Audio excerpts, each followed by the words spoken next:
Hello students, welcome to Arihant.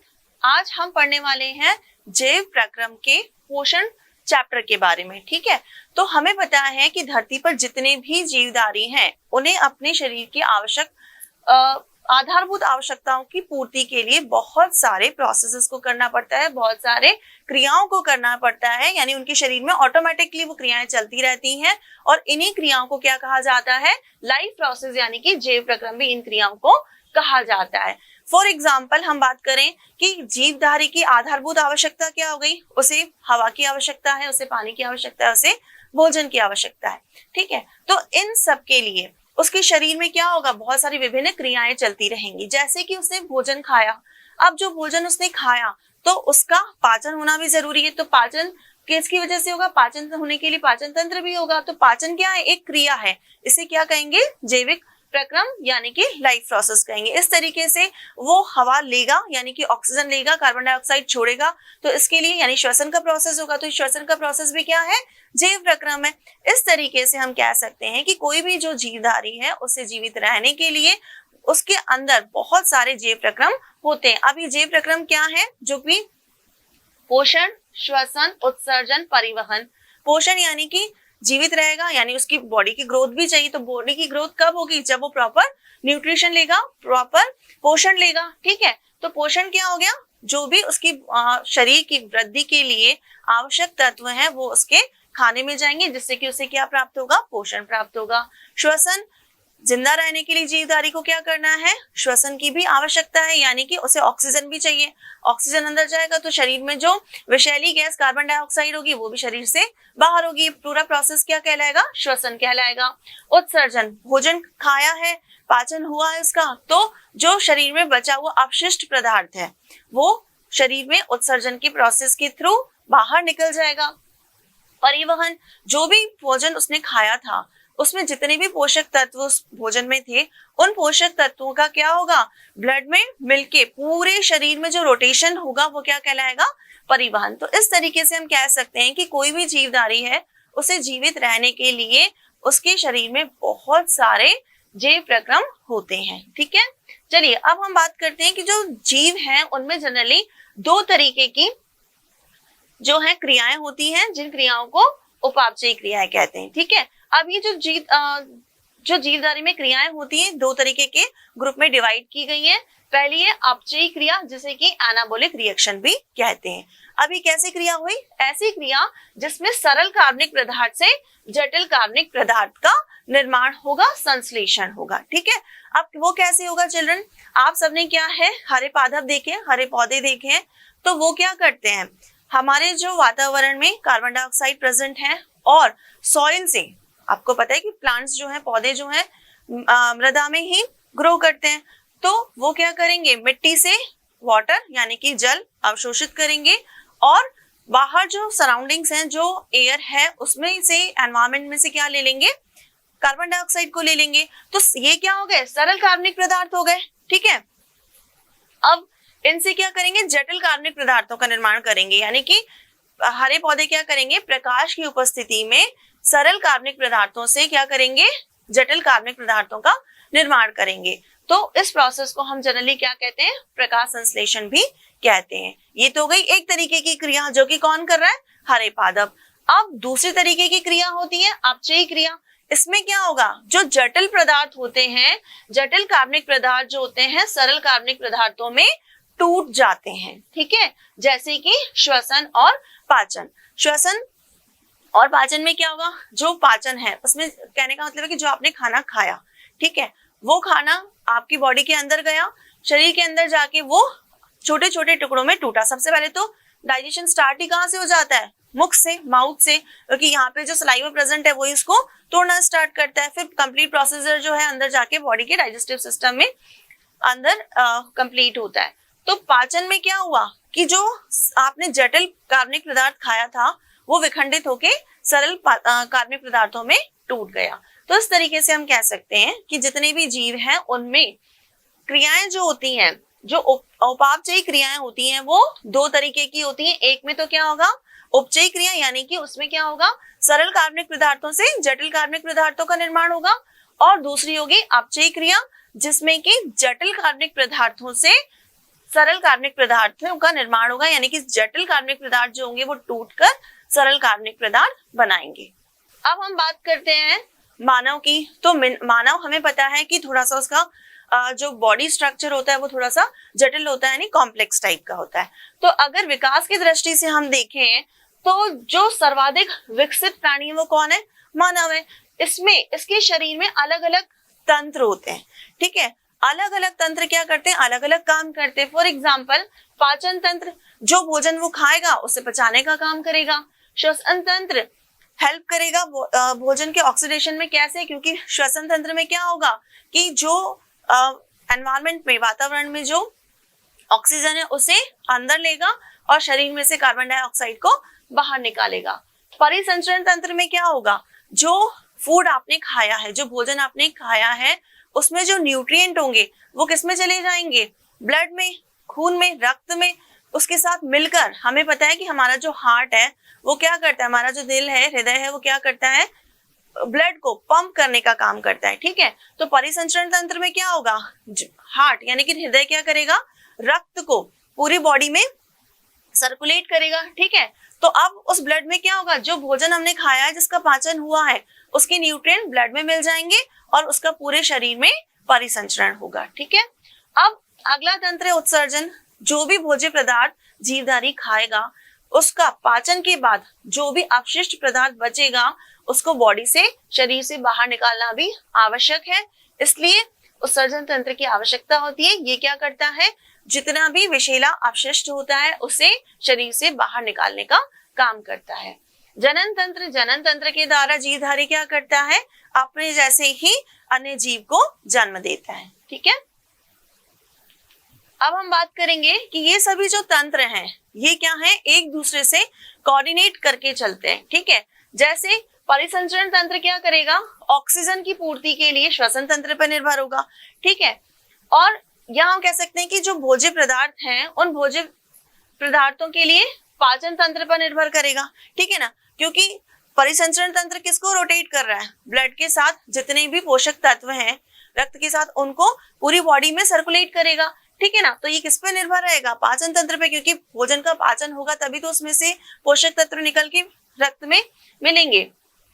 इसी प्रकार उत्सर्जन तंत्र जो होगा अपशिष्ट पदार्थों के लिए या संग्रहण के लिए किस पर निर्भर रहेगा? परिसंचरण तंत्र पर। तो इस तरीके से हम कह सकते हैं कि जितने भी ये जो तंत्र हैं मनुष्य के अंदर वो सब क्या है? मानव शरीर में जितने भी तंत्र हैं वो एक दूसरे से समन्वय बनाकर, कोऑर्डिनेशन बनाकर काम करते हैं। अब हम बात करते हैं पोषण की, कि पोषण है क्या। जो भी भोज्य पदार्थ आप खा रहे हैं उसमें उपस्थित पोषक तत्व जो आपकी शरीर की ग्रोथ के लिए यानी वृद्धि के लिए, ठीक है, आपके सभी तंत्रों के सुचारू रूप से कार्य करने के लिए जरूरी है, ठीक है। ये सब क्या कहलाते हैं? इस प्रोसेस को हम क्या कहते हैं? न्यूट्रिशन यानी कि पोषण कहते हैं, ठीक है। तो इस तरीके से हम कह सकते हैं कि पोषण क्या है? वह क्रिया है जिसके द्वारा एक जंतु कार्य करने के लिए या वृद्धि के लिए आवश्यक अन्य पदार्थों तथा जीवन की विभिन्न क्रियाओं को संपन्न करने के लिए ऊर्जा को प्राप्त करता है। कैसे ऊर्जा प्राप्त करेगा? कि पोषण में क्या करेंगे? जो भी भोज्य पदार्थ आप खाएंगे वो उसका क्या होगा? डाइजेशन होगा, तो एनर्जी भी मिलेगी, ठीक है। एनर्जी मिलेगी यानी ऊर्जा मिलेगी तो आपका शरीर विभिन्न क्रियाओं को कर पाएगा, ठीक है। तो हम कह सकते हैं पोषण क्या है? पोषण वह क्रिया है जिसके द्वारा एक जंतु कार्य करने के लिए या वृद्धि के लिए आवश्यक अन्य पदार्थों तथा जीवन की विभिन्न क्रियाओं को संपन्न करने के लिए ऊर्जा की प्राप्ति करता है। यह क्रिया पोषण कहलाती है। अब पोषण या भोजन की आवश्यकता क्यों है? सबसे पहले हमें क्या चाहिए? ऊर्जा की आपूर्ति के लिए। कोई भी काम अगर हमें करना है तो उसके लिए हमें क्या चाहिए? ऊर्जा। हमारे शरीर की विभिन्न क्रियाओं के लिए ऊर्जा की आवश्यकता है। वो ऊर्जा हमें कहाँ से मिलेगी? जो भोजन जीवधारी खाएगा। तो विभिन्न जैविक कार्यों में प्राप्त होने वाली ऊर्जा की पूर्ति भोजन के ऑक्सीकरण से होगी, ठीक है। अब ये ऑक्सीडेशन कैसे होगा? रेस्पिरेशन यानी श्वसन तंत्र के थ्रू, समझे। अब इस ऊर्जा के उत्पादन के लिए जैविक अणु कार्बोहाइड्रेट्स का उपयोग किया जाता है। कार्बोहाइड्रेट क्या हो गया? जो भोजन आपने खाया है। अब वो भोजन शरीर में जाएगा तो उसका ऑक्सीकरण होगा। ऑक्सीकरण किसके थ्रू होगा? श्वसन तंत्र के थ्रू, ठीक है। इससे मुक्त रासायनिक ऊर्जा क्या होगी? गतिज ऊर्जा के रूप में बदल जाएगी, जो कि जीवधारियों को विभिन्न संरचनाओं में संचित हो जाएगी। अगला का है शरीर की वृद्धि के लिए भोजन की आवश्यकता क्यों है? शरीर की वृद्धि के लिए, क्योंकि शरीर की वृद्धि के लिए क्या है, हमें विभिन्न प्रकार के पोषक तत्वों की आवश्यकता है। पोषक तत्व हमें कहाँ से मिलेंगे? जब हम भोजन को खाएंगे। ठीक है, तो अब जो भोजन हम खाएंगे वो उसका क्या होगा? पाचन होगा। तो पचे हुए खाद्य पदार्थों का जो हमारे शरीर में जीव द्रव्य है, प्रोटोप्लाज्म है, वो क्या करेगा? उसको आत्मसात कर लेगा। ठीक है, आत्मसात करते ही क्या होगा? शरीर में जीव द्रव्य की मात्रा बढ़ जाएगी, और जीव द्रव्य की मात्रा बढ़ेगी तो शरीर की वृद्धि भी होगी। ठीक है, इसमें उपस्थित प्रोटीन, खनिज लवण, विटामिन आदि शरीर की वृद्धि में महत्वपूर्ण भूमिका निभाते हैं। इसके अलावा हमें भोजन की आवश्यकता क्यों है? शरीर में टूट फूट की मरम्मत के लिए। हमें कभी ना कभी चोट लगती ही है। ठीक है, चाहे चलते हुए हम किसी दीवार से रगड़ खा जाएं या गिर जाएं, यानी कि हमारी शरीर में छोटी छोटी या थोड़ी छोटी बड़ी टूट फूट होती रहती है। तो उन टूट फूट की मरम्मत के लिए हमें जो अंदर से पोषक तत्व कहाँ मिलेंगे? जो भोजन हम खाएंगे उन्हीं में से पोषक तत्व हमारे शरीर को मिलेंगे, और वही पोषक तत्व क्या करेंगे? हमारे शरीर की टूट फूट की मरम्मत के काम आएंगे। फॉर एग्जाम्पल, जो भोजन हम खाते हैं उसमें उपस्थित प्रोटीन क्या करता है? शरीर में छोटी मोटी टूट फूट को रिपेयर करने का काम करता है। ठीक है, तो भोजन की पोषक तत्व मुख्यतः प्रोटीन द्वारा शरीर में प्रतिदिन होने वाली टूट फूट की मरम्मत होती है। इसके साथ ही खनिज लवण और विटामिन इन मरम्मत को उत्प्रेरित करते हैं। अगला काम है रोगों से रक्षा के लिए। आप अच्छा भोजन लेंगे, पोषित भोजन खाएंगे। पोषित भोजन क्या? जिसमें कि सारे पोषक तत्व यानी कि कार्बोहाइड्रेट, वसा, प्रोटीन, विटामिन, ये सब प्रॉपर यानी कि प्रॉपर अमाउंट में होंगे, तो वो क्या करेंगे? हमारे शरीर को की इम्यूनिटी को बढ़ा देंगे। हमारे शरीर की इम्यूनिटी को बढ़ाते हैं यानी कि रोग प्रतिरोधक क्षमता को बढ़ा देंगे, और हमारे शरीर क्या होगा? विभिन्न प्रकार की बीमारियों से लड़ पाएगा और हम बीमार नहीं पड़ेंगे। या अभी कभी हम बीमार पड़ भी गए तो हमारी रोग प्रतिरोधक क्षमता जो है वो हमें जल्द से जल्द उस बीमारी से रिकवर करने में मदद करेगी। तो ये ऐसा कब होगा? जब हम पोषक तत्वों से भरा हुआ खाना खाएंगे। ठीक है, तो अब हम कह सकते हैं कि हमें भोजन की आवश्यकता क्यों हुई? शरीर की वृद्धि के लिए हो गई, शरीर में टूट फूट की मरम्मत के लिए हो गई, रोगों से रक्षा के लिए हो गई। ठीक है, अब रोगों से रक्षा के लिए कौन कौन से पोषक तत्व जरूरी हैं? प्रोटीन, विटामिन, खनिज लवण। ये किसमें होंगे? हमारे भोज्य पदार्थ में जो हम खाएंगे। अब हम अपने अगले टॉपिक पे आते हैं, जिसे कि कहते हैं पोषण के प्रकार। अभी तक हमने पढ़ा कि पोषण क्या है, अब हम पढ़ रहे हैं कि पोषण के कितने प्रकार होते हैं। ठीक है, तो जीवों में पोषण के जनरली दो प्रकार होते हैं। एक होता है स्वपोषी यानी कि ऑटोट्रॉपिक। स्वपोषी नाम से पता चल रहा है क्या कर रहा है? स्व यानी खुद को, पोषी यानी खुद को ही पोषण दे रहा है। अब खुद को पोषण कैसे देगा? जब वो अपना खाना खुद से बनाएगा। ठीक है, तो स्वपोषण का अर्थ हो गया स्वयं को पोषित करना। कौन करेगा? जैसे कि हरे पादप क्या करेंगे? हरे पादप कार्बन डाइऑक्साइड और जल से प्रकाश तथा पर्णहरित कहाँ प्रेजेंट होगा? पत्तियों में। हरे पादप की पत्तियों में क्या प्रेजेंट होगा? पर्णहरिम प्रेजेंट होगा। तो ये पर्णहरिम की उपस्थिति में प्रकाश संश्लेषण की क्रिया द्वारा कार्बन डाइऑक्साइड और जल की उपस्थिति में अपना भोजन खुद निर्मित करेंगे। कौन? हरे पादप। ठीक है, तो अपने भोजन का स्वयं निर्माण करेंगे, इसलिए इनको क्या कहा गया है? स्वपोषी। आप और हम स्वपोषी नहीं है, हमारे अंदर पर्णहरिम नहीं है। तो ऐसा नहीं कि हम किचन में जाके खाना बना रहे हैं तो हम स्वपोषी हो गए, नहीं।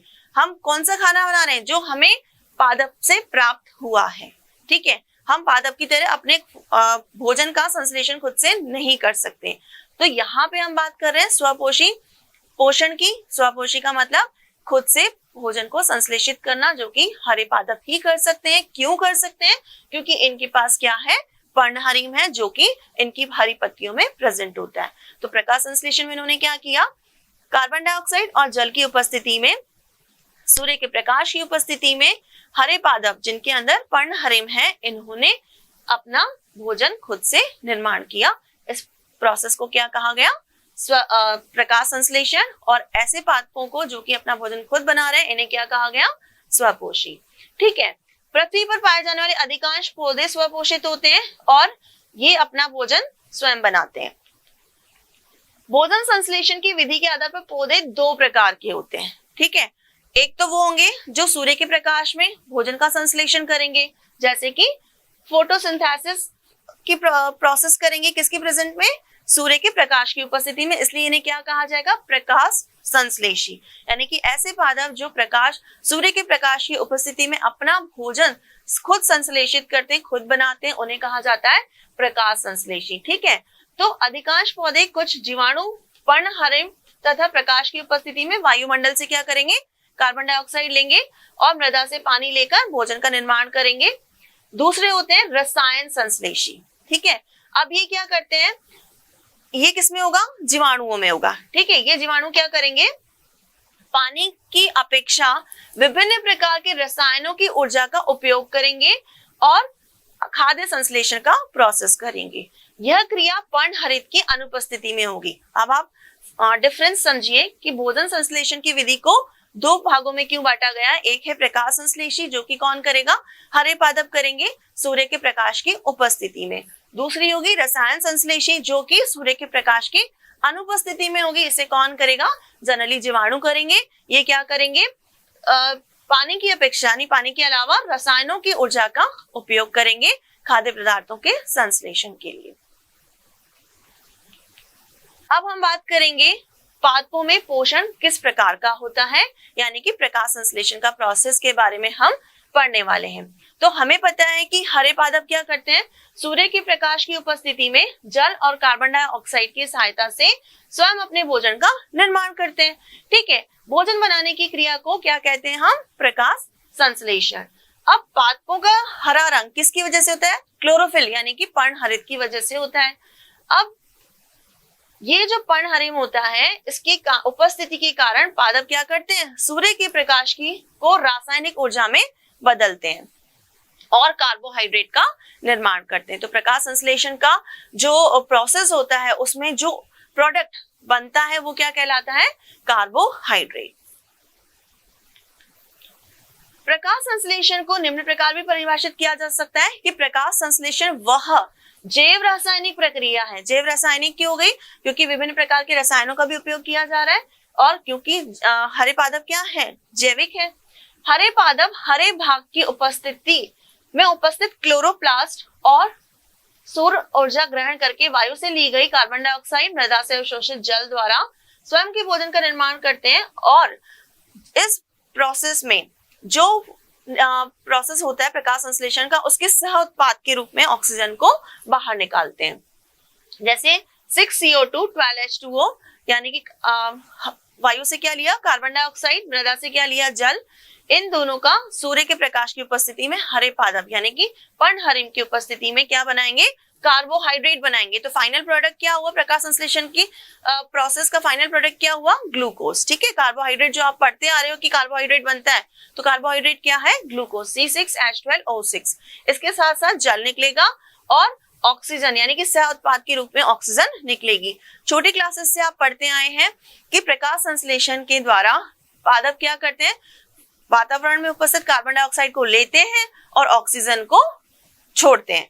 तो कैसे छोड़ते हैं, प्रकाश संश्लेषण की प्रोसेस द्वारा इस तरीके से वो क्या करते हैं, ऑक्सीजन जो कि सह उत्पाद बनता है वो पादप से बाहर निकल जाता है। कार्बोहाइड्रेट्स पौधों को ऊर्जा प्रदान करते हैं। पौधों द्वारा कार्बोहाइड्रेट्स को तुरंत उपयोग में नहीं लिया जाता, उन्हें मांड यानी कि स्टार्च के रूप में संचित कर लिया जाता है।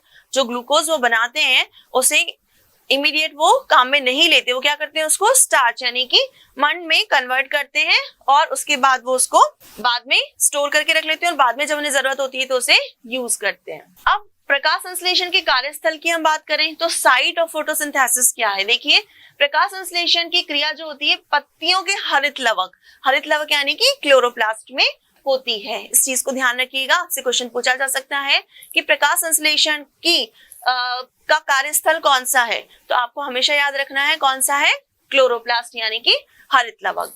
हरित लवक क्या होता है, हरे रंग का कोशिकांग होता है, ठीक है। अब और प्रेजेंट कहाँ होता है, पत्तियों के पर्ण मध्योतक यानी कि मेसोफिल में प्रेजेंट होता है। ये क्या करता है, प्रकाश संश्लेषण उपकरण की तरह कार्य करता है। पौधे में हरा चपटा तथा फैला हुआ भाग क्या होता है? पत्ती होता है। आप सबने पौधे की पत्तियां देखी है, हर एक पौधे की अलग अलग तरीके की पत्ती होती है, लेकिन होती कैसी है? चपटी और फैली हुई होती है। यह शाखा तथा तने की पर्व संधि से निकलती है। ये इस तरीके से शाखा हो गई, इसकी पर्व संधि से ही निकलेगी। इसके कक्ष में एक कक्षस्थ कलिका यानी ऑक्सिलरी बर्ड होती है। पत्तियों में प्रकाश संश्लेषण होता है और इनकी उत्पत्ति जो होती है बाह्य जनित यानी कि एक्सोजेनस होती है। अब हम बात करेंगे पत्ती के बाह्य संरचना के बारे में कि बाहर से पत्ती कैसी दिखती है। तो सबसे पहले हम बात करेंगे पर्णाधार। पर्णाधार मतलब लीफ का बेस क्या है।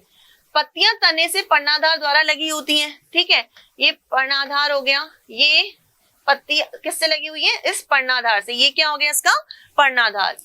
तो पत्तियां तने से किससे लगी होती है? पर्णाधार से लगी होती हैं। जनरली लेग्यूमिनेसी के सदस्यों में पत्तियों का पर्णाधार फूला हुआ होता है, ठीक है, और क्या कहलाता है? पल्विनस, जैसे केसिया और छुईमी और सेब, ठीक है। इसके बाद पत्ती का अलग दूसरा भाग होता है पर्णफलक। पर्णफलक मतलब कि लेमिना। यह पत्ती का चौड़ा और चपटा भाग होता है। पत्ती का जो चौड़ा चपटा भाग हो गया ये क्या कहलाएगा? लेमिना कहलाएगा। इसके मध्य में क्या होती है? एक मध्य शिरा होती है इस तरीके से, ठीक है। अब ये मध्य शिरा भोजन बनाने का, और ये पत्ती जो होती है यानी कि जो लेमिना पार्ट है इसका, पर्णफलक पार्ट है, क्या काम करेगा? ये पूरा पार्ट क्या करेगा? भोजन बनाने का काम करेगा, ठीक है। अब है शिराएं। अगला पार्ट जो है इस पत्ती का क्या है? शिराएं। तो पर्णफलक के मध्य में जो ये मध्य शिरा निकल रही है, इससे बहुत सारी शिराएं निकलती हैं इस तरीके से, ठीक है। इनका कार्य क्या होता है? ये तो मध्य शिरा हो गई, इससे बहुत सारी शिराएं निकल रही हैं। इनका काम क्या होता है? पत्ती को जल का सप्लाई करना, ठीक है। हमें पता है कि ये जो पत्ती है ये स्टॉक के थ्रू किससे? ब्रांच से अटैच है, तो ये जल को लेकर यहाँ मध्य शिरा तक जाएगी और मध्य शिरा से बाकी शिराओं में जल जाएगा। इस तरीके से पूरी पत्ती को जल मिल जाता है। अगला होता है पर्णव्रंथ यानी कि पीटियोल। पत्ती का व्रंथ यानी स्टॉक पर्णव्रंथ कहलाता है। ये जो भाग है इसका पत्ती का पर्णव्रंथ यानी स्टॉक भाग जो होता है ये क्या कहलाता है? पर्णव्रंथ कहलाता है, जिसके थ्रू क्या होगा? ये ब्रांच से अटैच होगा, जल को लेगा और ये जल यहाँ से मध्य शिरा से मिल जाएगा। मध्य शिरा से बाकी शिराओं तक से होता हुआ पूरी पत्ती को जल की पूर्ति होती है। अब हम बात करेंगे पत्ती की आंतरिक संरचना की। अभी तक हमने पढ़ा पत्ती की बाह्य संरचना के बारे में, अब हम पढ़ेंगे पत्ती की आंतरिक संरचना के बारे में। तो पत्ती की आंतरिक संरचना में सबसे पहले जो आता है वो होता है इसकी बाह्य त्वचा। बाह्य त्वचा मतलब एपिडर्मिस, इस तरीके से जो बनी होती है, ठीक है। ये इसकी बाह्य त्वचा होती है एपिडर्मिस। अब इसमें क्या होती है? ये जनरली एक कोशिकीय होती है यानी कि सिंगल सेल्ड होती है।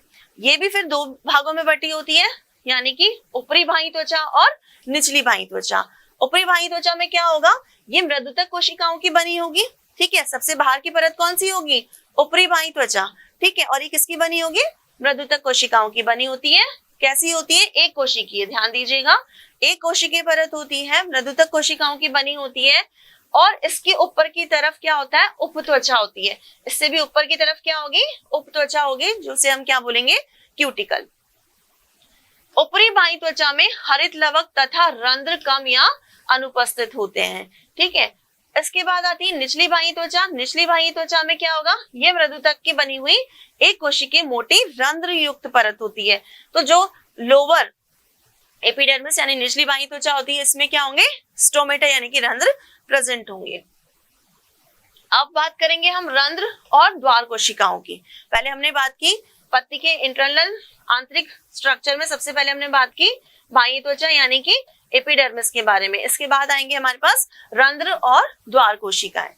तो पादप की पत्तियां और अन्य कोमल वायवीय भागों में बाह्य त्वचा में छोटे छोटे छिद्र पाए जाते हैं। अभी मैंने आपको बताया था बाह्य त्वचा के बारे में कि बाह्य त्वचा में भी दो लेयर होती है, एक होती है ऊपरी बाह्य त्वचा, एक होती है निचली बाह्य त्वचा। तो ऊपरी बाह्य त्वचा में रंध्र कम होते हैं, अनुपस्थित होते हैं। निचली बाह्य त्वचा में क्या मिलेंगे? हमें रंध्र मिलेंगे, जो कैसे होंगे? छोटे छोटे होंगे। इन छिद्रों के चारों ओर गुर्दे या सेम के बीच के समान आकार की दो द्वार कोशिकाएं होती हैं, ठीक है। तो ये इस तरीके से सेम के आकार का होता है। तो ये जो होंगे इसकी द्वार कोशिकाएं होती हैं, जिन्हें की इंग्लिश में हम गार्ड सेल्स भी कहते हैं। ये जिनसे घिरे रहते हैं, इन द्वार कोशिकाओं के चारों ओर सहायक कोशिकाएं होती हैं। द्वार कोशिकाओं की बाह्य भित्ति पतली और अंतर भित्ति मोटी होती है। यानी ये जो द्वार कोशिकाएं हैं, इनकी बाहर की भित्ति तो कैसी होगी, पतली होगी, और ये जो अंदर वाली होगी कैसी होगी, मोटी होगी। ठीक है। रंध्रों की समस्त कोशिकाएं जीवित कोशिकाएं होती हैं। ये कैसी हैं, जीवित कोशिकाएं हैं। ठीक है। इनमें हरित लवक और जीव द्रव्य तथा केंद्रक आदि पाए जाते हैं। क्या क्या प्रेजेंट है इसमें प्रेजेंट है हमारे पास हरित लवक यानी कि क्लोरोप्लास्ट भी होगा, प्रोटोप्लास्ट यानी जीव द्रव्य भी होगा, और केंद्रक भी प्रेजेंट होगा। प्रकाश संश्लेषण के लिए गैसों का आदान प्रदान रंध्रों के द्वारा ही किया जाता है। ये जो रंध्र हैं, इनके द्वारा ही हम प्रकाश संश्लेषण में क्या हो रहा है, गैसों का आदान प्रदान, मतलब ये कार्बन डाइऑक्साइड को लेते हैं और प्रकाश संश्लेषण के बाद में जो सह उत्पाद बनता है ऑक्सीजन, उसे प्लांट की पत्ती से बाहर निकाल देते हैं। रंध्रों से पर्याप्त मात्रा में जल की हानि यानी वाष्पोत्सर्जन क्रिया द्वारा होती है। ये आपके पास पत्ती का पूरा स्ट्रक्चर है कि ये बाह्य त्वचा हो गई। ठीक है। इसके बाद रंध्र, ये रंध्र का स्ट्रक्चर हो गया। आप देख सकते हैं कि ये सेम के आकार की रक्षक कोशिकाएं हो गई। ये अंदर वाली, ये बाहर वाली भित्ति तो क्या होगी, पतली होगी, अंदर वाली ये मोटी होगी। ठीक है। इसमें क्या क्या प्रेजेंट होंगे, हरित लवक, ये देख सकते हैं आप, हरित लवक इसमें प्रेजेंट होगा, बड़ा सा न्यूक्लियस यानी केंद्रक प्रेजेंट होगा। ठीक है। तो ये सब किसका स्ट्रक्चर है, पत्ती का आंतरिक, और ये हो गया हमारे पास रंध्र का स्ट्रक्चर, जैसे कि मैं आपको ऑलरेडी समझा चुकी हूँ। अब तीसरा भाग है इसका हरित लवक। हरित लवक मतलब क्लोरोप्लास्ट। क्लोरोप्लास्ट क्या है, हरित लवक क्या है, हरे रंग का होता है। ये पत्ती की कोशिकाओं में, पौधे के अन्य हरे भागों की कोशिकाओं में पाया जाता है। कोशिकीय संरचनाओं में केंद्रक को छोड़कर यह सबसे बड़ा कोशिकांग होता है। जितनी भी कोशिकीय संरचनाएं होती हैं उनमें नंबर 1 पे आता है केंद्रक। केंद्रक के बाद दूसरा आता है हरित लवक यानी कि क्लोरोप्लास्ट, जो कि संरचना के आधार पर बड़ा होता है। इनका बाहरी भाग द्विस्तरीय झिल्ली से घिरा होता है। इनकी गुहा में द्रव्य भरा होता है, जिसे कि स्ट्रोमा कहते हैं। ठीक है। स्ट्रोमा की अगर हम बात करें तो यह कई सतत और असतत पटलिकाएं इसमें पाई जाती हैं, और अनेक स्थानों पर ये झिल्लियां एक दूसरे पर इस प्रकार से व्यवस्थित हो जाती हैं कि विशिष्ट संरचनाओं का निर्माण करती हैं।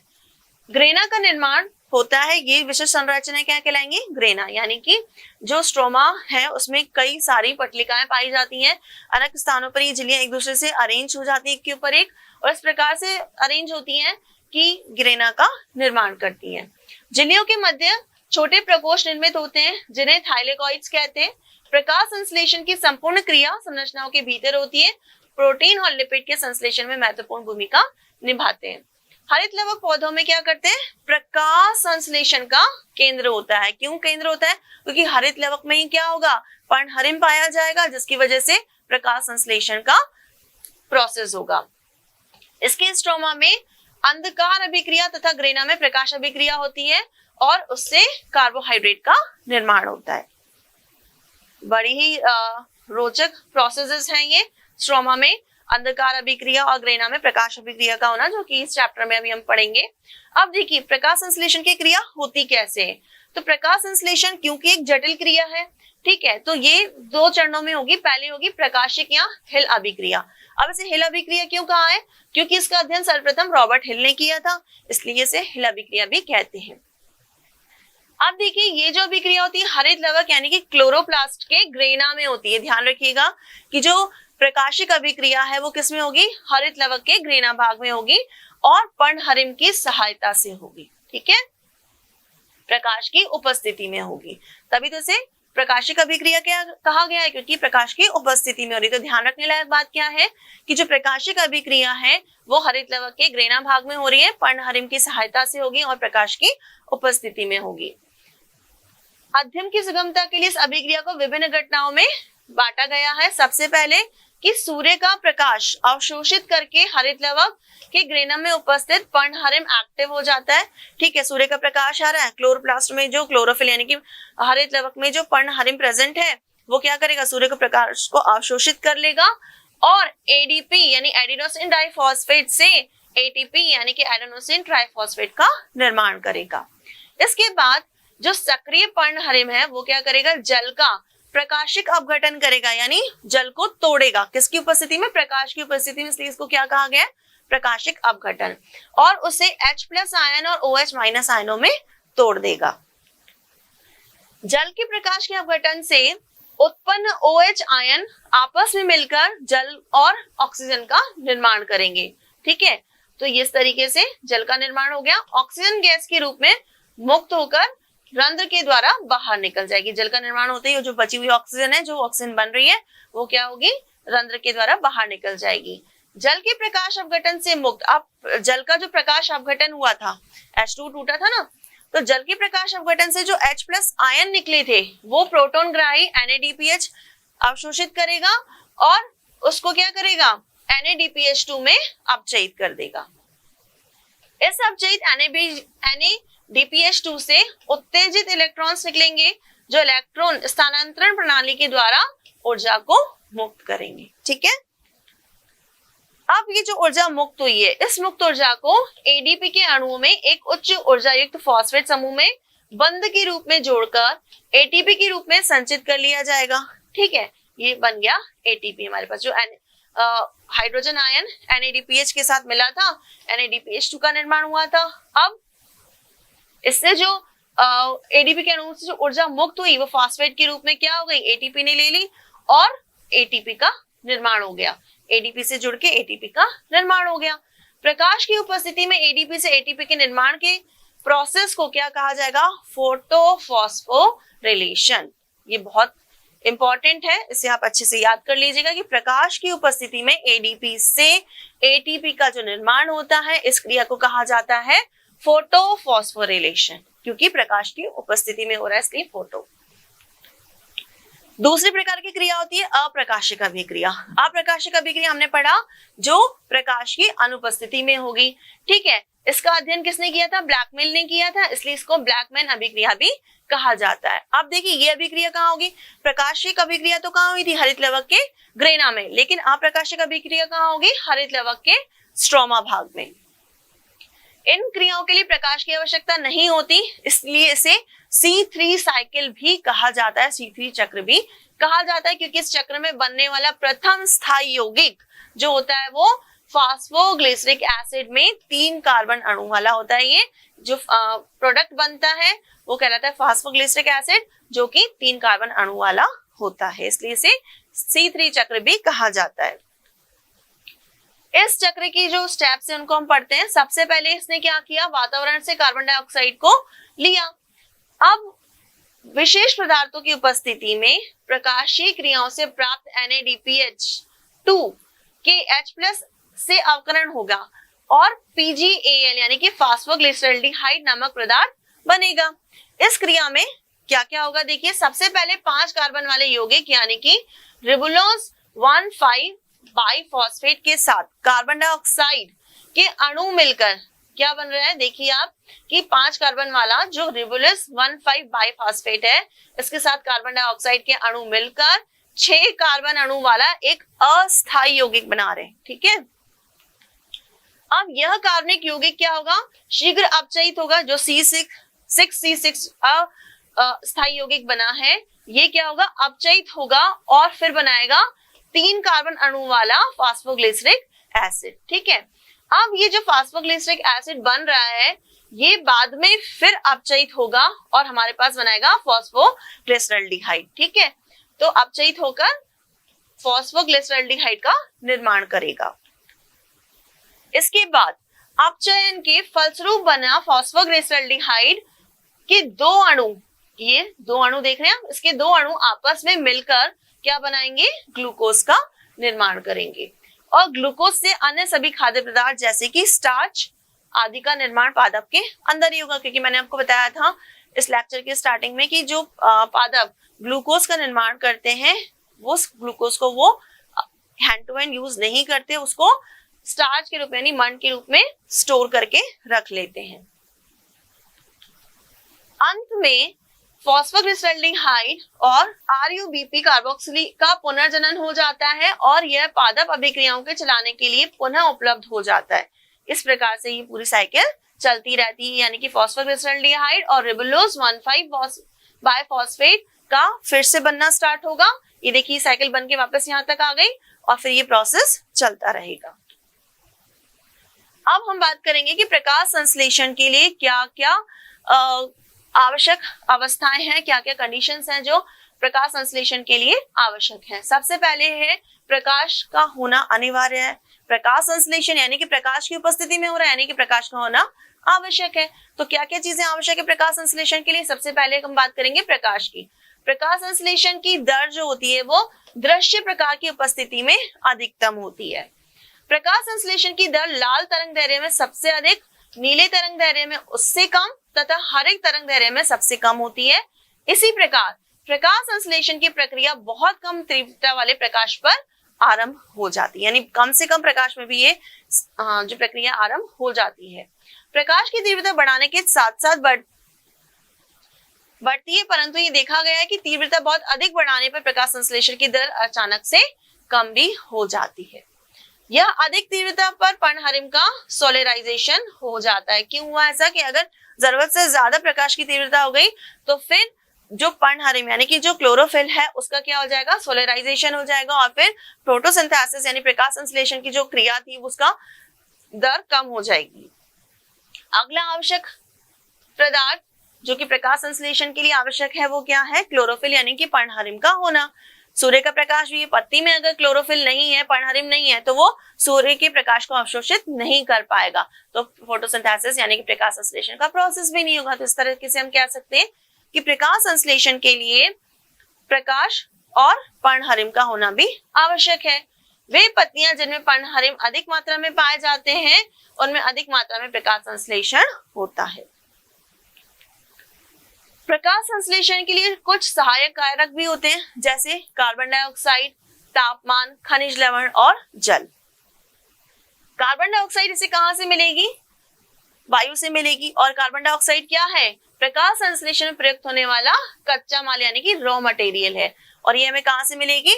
वायुमंडल से मिल जाएगी। वायुमंडल में कार्बन डाइऑक्साइड की मात्रा बढ़ेगी तो प्रकाश संश्लेषण की दर भी बढ़ जाएगी। दूसरा है तापमान यानी कि टेम्परेचर। पादपों में प्रकाश संश्लेषण की दर जो होती है 10 से 35 डिग्री सेल्सियस तापमान तक बढ़ती है। इससे कम अथवा अधिक तापक्रम पर एंजाइम्स का विकृतीकरण हो जाता है, जिससे प्रकाश संश्लेषण की दर कम हो जाती है। अभी हमने पहले पढ़ा था ना कि अगर टेम्परेचर ज्यादा हो गया तो भी क्या होगा? उसका सोलराइजेशन हो जाएगा पर्णहरिम का। तो ये कैसे हुआ कि उसका विकृतीकरण हो गया एंजाइम्स का जो उसमें प्रेजेंट है, और फिर प्रकाश संश्लेषण की दर उससे क्या हो गई? कम हो जाएगी। अब हम बात करेंगे खनिज लवण की। खनिज लवण में मैग्नीशियम, फेरस आदि की कमी से प्रकाश संश्लेषण की दर कम हो जाती है। दूसरा है जल। तो जल भी क्या करते हैं? प्रकाश संश्लेषण की क्रिया के लिए बहुत ज्यादा आवश्यक है। इससे प्राप्त हाइड्रोजन कार्बन डाइऑक्साइड का अपचयन करती है और जल की मात्रा बढ़ने से प्रकाश संश्लेषण की दर भी बढ़ जाती है। अब हमने पढ़ा कि प्रकाश संश्लेषण कैसे होता है, उसके लिए क्या क्या चीजें आवश्यक है। अब हम बात करेंगे कि प्रकाश संश्लेषण का महत्व क्या है, क्या इंपॉर्टेंस है। तो प्रकाश संश्लेषण होगा तभी क्या हो गया? भोज्य पदार्थों का उत्पादन होगा। तो और हमें पता है कि भोज्य पदार्थ बनेंगे तभी जो हमारी अर्थ है, पृथ्वी है, इस पे बाकी जितने भी जीवधारी हैं जो कि पादप पे निर्भर करते हैं भोजन के लिए, उनको भोजन की प्राप्ति तभी होगी जब पादप में प्रकाश संश्लेषण का प्रोसेस होगा। तो पादप में प्रकाश संश्लेषण से क्या हो रहा है? भोज्य पदार्थों का निर्माण हो रहा है। समस्त जीवन इस प्रक्रिया पर निर्भर है। इस प्रक्रिया में ही सूर्य की विकिरण ऊर्जा यानी कि रेडिएशन एनर्जी, रासायनिक ऊर्जा भोज्य पदार्थों के रूप में एकत्रित हो जाती है, जो प्रत्येक जीव के लिए अति आवश्यक होती है। अब दूसरा प्रकाश संश्लेषण क्या है? ऊर्जा का महत्व क्या है कि ये क्या है? ऊर्जा का स्रोत भी है। कैसे? कि जो भी प्रोडक्ट बना रहा है उसको खाने के बाद विभिन्न जीवों को ऊर्जा की प्राप्ति होती है। तो सभी जीवों के लिए पादपों द्वारा निर्मित भोजन ही ऊर्जा का मेन स्रोत होता है। शरीर के लिए आवश्यक ऊर्जा भोजन से मिलती है। कोयला, तेल, पेट्रोल, डीजल आदि भी जो है भूगर्भ में संचित स्रोत हैं, पादपों द्वारा प्रतिपादित इसी की क्रिया से बने होते हैं। तीसरा वायुमंडल का नियंत्रण। वायुमंडल का नियंत्रण कैसे हो रहा है कि हमें पता है कि वायुमंडल में जितनी कार्बन डाइऑक्साइड है उसे कौन अवशोषित कर लेगा? पादप। और वो पादप फोटोसिंथेसिस यानी प्रकाश संश्लेषण की क्रिया द्वारा क्या करेगा? ऑक्सीजन को छोड़ेगा। तो इस तरीके से वायुमंडल में क्या होगा? कार्बन डाइऑक्साइड और ऑक्सीजन का बैलेंस बना रहेगा। ठीक है। इसी के साथ वायुमंडल को शुद्धिकरण का काम भी कर रहा है और जैव संतुलन बनाने का काम भी कर रहा है। ठीक है, अंतरिक्ष यात्रा में, तो आज के परिवेश में अंतरिक्ष यात्रा के लिए ऑक्सीजन और भोजन दोनों को प्रकाश संश्लेषण की प्रक्रिया द्वारा प्राप्त करने के प्रयास किए जा रहे हैं।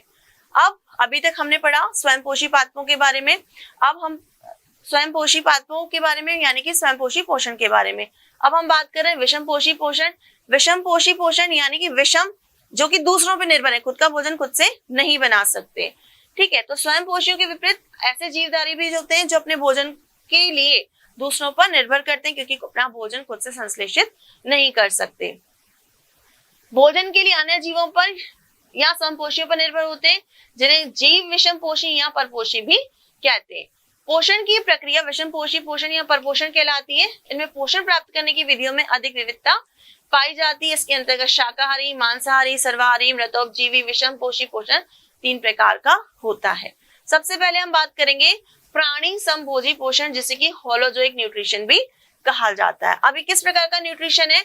वे जीव जो विभिन्न जटिल भोज्य पदार्थों की प्राप्ति के लिए को ठोस या तरल अवस्था में ग्रहण करते हैं। ठीक है, जैसे कि अमीबा, कुत्ता, बकरी, शेर, मानव। हम क्या करते हैं, जो भोजन हम खाते हैं वो ठोस भी हो सकता है, तरल भी हो सकता है, इसलिए हमें किस कैटेगरी में रखा गया है? प्राणी समभोजी यानी कि होलोजोइक न्यूट्रिशन वाली कैटेगरी में रखा गया है।